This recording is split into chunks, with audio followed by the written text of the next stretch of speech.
आमच्यातला एक सहकारी आज मंत्री झाला, तर आपल्या तालुक्याला ती संधी होती, आपण ती घालवली. नाही तर अन्य आज तालुक्यामध्ये आपल्याला सुद्धा बरंच काही करता आलं असं. मग आम्हाला आता झगडावं लागतंय. अहो भीमाशंकर आमचं आहे, आम्हाला सांगावं लागतं. आणि आज आमच्या तालुक्यात भीमाशंकरच्या नावाने काही होणार आहे की नाही, कारण भीमाशंकरच्या नावाने दुसरीकडेच विकास चाललाय. आमच्या तालुक्याकरता काही मिळणार आहे की नाही. परवा ताई आल्या, तो मुद्दा परत आला, दुर्दैवाने आमच्याच लोकप्रतिनिधी त्यांची बाजू घेतली. काय घेतली मला काही कळलं नाही. ही अंधरकी बात आहे. परवा मुख्यमंत्री सुद्धा आले, त्यांनी सांगितलं आम्ही एक प्रपोजल दिले. आता कालच तुम्ही वाचलं असेल, केंद्रामध्ये शिवसेनेच्या लोकांना प्रपोजल दिले. जसं प्रपोजल यांच्या पाठ्याला आले की काही कुणात करून, त्यामुळे याची पावलं आता वेगळ्या दिशेने चालत आहेत. आणि मग कुठंतरी दमबाजी करायची. आमच्या दुर्गड्यांना फोन केला, मला तुम्ही कार्यक्रमाला बोलवलं आहे, मी राडा करीन. म्हटलं या राडा करायलाच या तुम्ही. आमचं महिला ब्रिगेड आम्ही आवर्जून बोलवून घेतलं आणि त्यांनी सांगितलं तुमचा राडा किती होतो त्याच्यापेक्षा आमचा राडा किती होतो ते बघा. उत्तरला प्रत्युत्तर आम्ही देऊ शकतो ना. आज मी सत्तेवर नाही, मी आमदार नाही, याचा अर्थ मी सगळे राजकारण सोडून दिले का? आणि त्यांना असं वाटतं की दिलीप मोहितेने आता काहीच करत नाही, शांत बसायचं. ही सगळी जी कार्यकर्ती त्यांनी माझ्याकरता जीवाचं रान केलं, त्यांना मी वाऱ्यावर सोडून द्यायचं आणि त्यांच्याकरता मला राजकारण करतंय. या लाख लोकांनी मला मतं दिली, त्यांच्याकरता मला राजकारण करायचंय, त्यांचे प्रश्न मला सोडवायचे. आणि म्हणून मी आपल्या सगळ्या माहिती आहेत, आमचे सगळे सहकारी स्वप्नील डमडरेचा राजीनामा मागच्या वेळेला अरुण अमरावतीचं चेअरमन करायचं ठरलं, पण कुठेतरी माशी शिंकली. कारण आमचा स्वप्नील डमडरे हा वळसे परिवाराचा जावं आहे, त्यामुळे मागच्या वेळेला आमची संधी गेली. आता माझं दुखणं असं की नेमका बायकोचा वाचा तो मला अडचण निर्माण केली. त्याला मी 10 वेळा सांगितलं बाबा तू राजीनामा दे, राजीनामा दे, ऐकायलाच नाही. शेवटी सगळं राजकीय मधून वापरलं, राजीनामा घेतला आणि परत तिथे मग सह्याची मोहीम सुरू केली.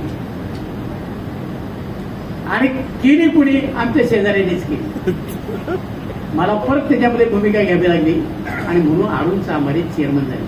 नाहीतर तुम्हाला माहिती आहे, एक मावळा मल्ला गरीब कार्यकर्ता,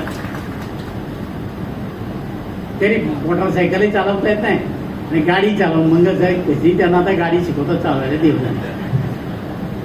पायी जायचं. चला कलेक्टर तहसील करायला पायी, पंचायत समितीत पायी, सगळी कामं लोकांना घ्यायची, बरोबर जायचं.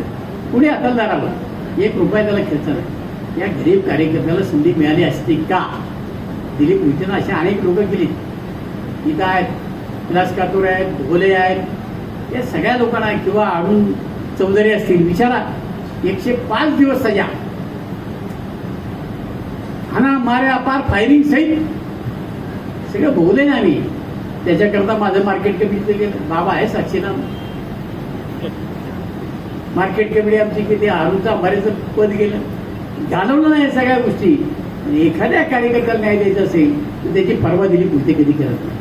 आणि म्हणून तालुक्याच्या राजकारणामध्ये आमदार असो किंवा नसो, तालुक्याच्या राजकारणावरली माझी पकड संपली असं अजिबात समजू नका. राजकारणामध्ये कशा पद्धतीचे निकाल लागतात हे आता मी तुम्हाला सांगायला. मी आता आम्ही बरोबर आहोत, भारतीय जनता पक्षाबरोबर आहे, शिंदे सेनाबरोबर आहे, आम्ही सगळे बरोबर आहोत. आमच्या सहकार्याबद्दल आम्ही टीका करायची किंवा त्यांच्यावर आक्षेप घ्यायचा म्हणून माझ्याच नेत्यावर आक्षेप घेण्यासारखा होईल. नाहीतर या ज्या ठिकाणी मला माहिती आहे की वाजवण्यासारखं गाव 250 लोक आम्ही मुंबईवरून आणली आणि अख्खं गाव, आणि मला 60 मतं पडतात. होईल का तसं? असे कित्येक ठिकाणी गमती जप्ती झाल्यात, कशा झाल्या मला माहिती नाही. मला त्याच्यावर आक्षेप घ्यायचा नाही, कारण आता जे झालंय एकदा निकाल लागला त्याच्याबद्दल काही बोलायचं नाही. पण एक गोष्ट मात्र नक्की सांगतो की तुझा काय आज देर आहे अंधेर नाही. जो चोर असतो, लबाड असतो, काही ना काही चूक करत असतो. तसेच या तालुक्यामध्ये त्यांनी त्यांच्या शपथपत्रामध्ये चूक केली, आज त्यांचं पद गेल्याशिवाय राहणार नाही, ते तुम्हाला सांगतो. उद्या काय कोर्ट निर्णय घेईल, पण सत्य वार्ता अशी आहे त्यांना घरी जावं लागणार आहे. कारण तुम्ही आत्तापर्यंत कुणाचेच नाही. वर्गीय नारायणराव पवार तुमचा सासरा नारायणरावांचा हात वैरी मिकाला कधी बरोबर वैल नाही, आणि तुम्ही मात्र तिकडे असेल का कामा करता. आज तुम्ही आमच्याबरोबर होतात, कामा करता. तुमचा दुसरा व्यवसाय का हो, ठेकेदारी. कुणाची ठेकेदारी केली? खेड तालुक्यातली कामं तुम्ही घेतली ना, दुसऱ्याच्या नावावर घ्यायची, करायची. आज तुमचा आज काय, आज धंदा आहे. कुठे तुमची फॅक्टरी आहे, कुठं काय आणखी नावं ठेवता की हे असं करतात, ते दादागिरी करतात. आजही त्यांनी मेल पाठवला, दिलीप मोहितेची दादागिरी आहे. मी बोललो तरी कुणाला ब्रेक शब्दाने बोललोय का? माझी दादागिरी असतील की काही काही लोकांनी जो दंगाराज केला मी माझ्या उघड्याडोळ्याने पाहिला. मला माहिती आहे काल नेहमी बद्दल असतो. या लोकांनी मला 14ला पाडलं, त्यांनी 19ला निवडून दिलं. ज्यांनी 24ला पाडलं ते उद्या दिलीप मोहितेला आमदार केल्याशिवाय राहणार नाही याची मला खात्री. हेच लोक आहेत, लोकांची मस्ती करून जमत नाही.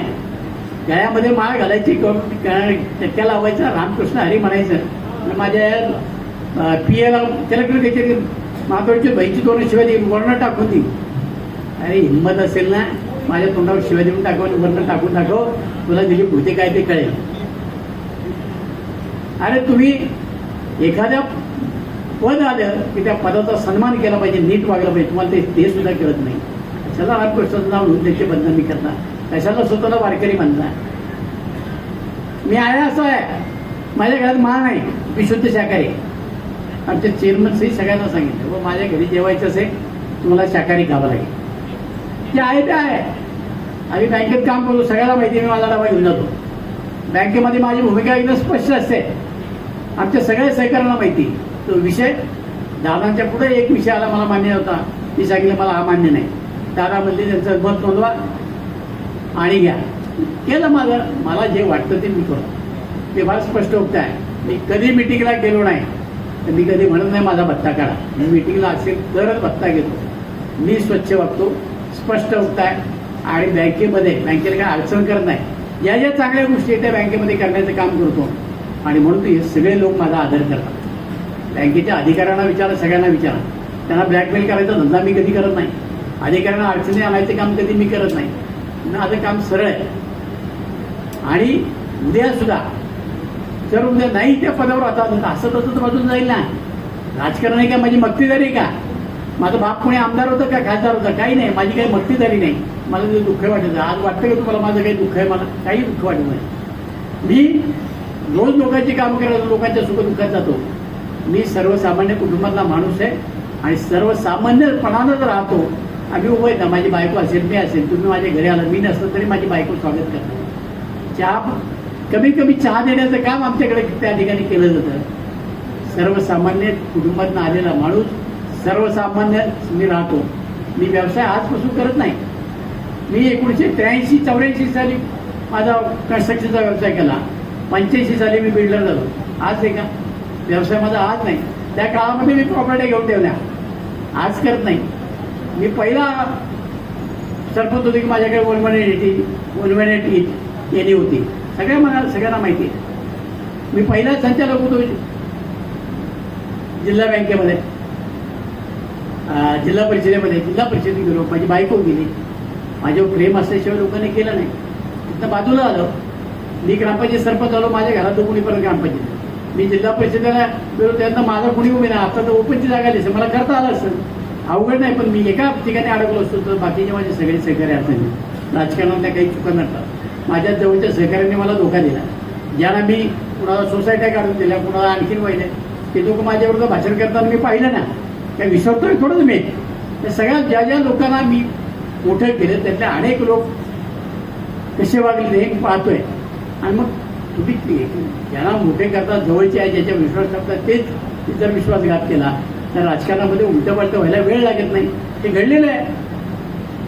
मग काहींना पाहुणे रावडे आठवले, हा माझा नातेवाईक, आमचा नातेवाईक नातं. आता किती नातेवाईकाचं भलं झालं मला माहीत नाही. पण त्या नातेवाईकांना सुद्धा घालूनच ओरडावं लागेल. दुसरं काही त्यांच्या वाट्याला येणार नाही. मी 6 निवडणुका लढवल्या. कुठल्याही माणसाने, नातेवाईकांनी किंवा कोणी सांगत त्याचा गैरफायदा घेतला नाही. कुणाचा 1 रुपयाला निघताना कुणाला मी 10 रुपये खर्च करायला लावले नाही. मी माझ्या हिंतीवर निवडणुका लढल्या, हिंतीवर उभा राहिलो. आज काय चालू आहे?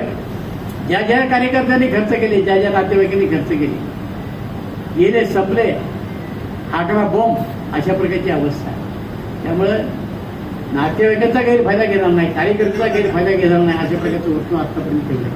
माझी आपल्या सगळ्यांना नम्र विनंती आहे की निवडणुका येतात, निवडणुका जातात, परंतु आपण एकमेकाला दिलेलं प्रेम हे अबाध्य राहिलं पाहिजे.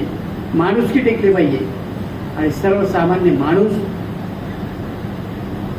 डोळ्यासमोर ठेवून नेहमी आपण काम केलं पाहिजे. माझ्या अखंड हयातीमध्ये मी सर्वसामान्य माणूस डोळ्यासमोर ठेवून काम केलेलं आहे, त्याला मदत करण्याचं काम केलं. बँकेचे कर्ज देत असताना सगळ्या तुमच्या कुठल्याही शाखा अधिकाऱ्याला विचारा, मी कधी म्हणलं नाही की मला आल्याशिवाय, मला विचारल्याशिवाय कर्ज घ्यायचं नाही. ठीक आहे, माझी मुक्तीदारी डोळे घ्या, त्याची कागदपत्र असतील त्याला देऊन टाका. अण्णासाहेब पाटील जे कर्ज व्यवसाय आहे त्याच्यातनं तुम्ही देऊन टाका. ट्रॅक्टर द्या, काय द्यायचं ते द्या. आणि त्याचा ट्रॅक्टर माझ्याकडेच पूजेला आला पाहिजे असला बी कधी हक्क झाला नाही.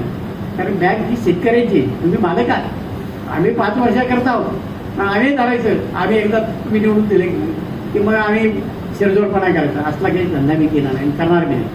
माझी विनंती सगळ्यांना आहे की आजपर्यंतच्या मला जवळ ही 4 वर्ष आणि मागची 8 वर्ष, पावणे 8 वर्ष, म्हणजे पावणे 13 वर्ष, पावणे 12 वर्ष जवळ मी काम केलं.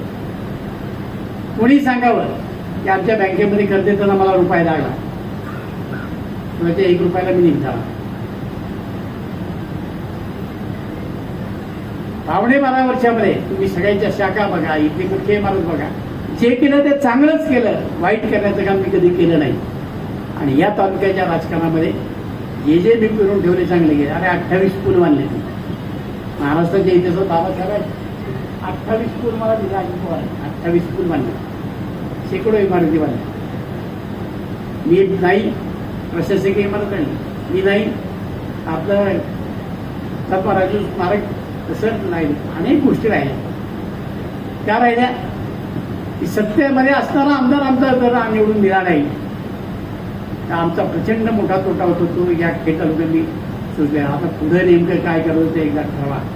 उद्या जिल्हा बँक आहे, मार्केट कमिटीच्या परत 5-2 वर्षांनी निवडून काय, आपलं डोके जागेवर ठेवा, सद्विवेक बुद्धी जागेवर ठेवा. अन्यथा चुकीचा निर्णय घेतला, चुकीची माणसं त्या ठिकाणी आली की त्या संस्थेचं वाटोळ होतं. आज ही जिल्हा बँक आपल्याला माहिती आहे की ज्या वेळेला अजितदादा बँकेत द्यायचे त्याच्या अगोदर 300 कोटी होते. अजितदादा बँकेत आल्यानंतर बँकेची सूत्र आल्यानंतर आज 17,000 कोटी आहेत. 300 कोटी आणि 17,000 कोटीचा फरक किती माहिती आहे आपण?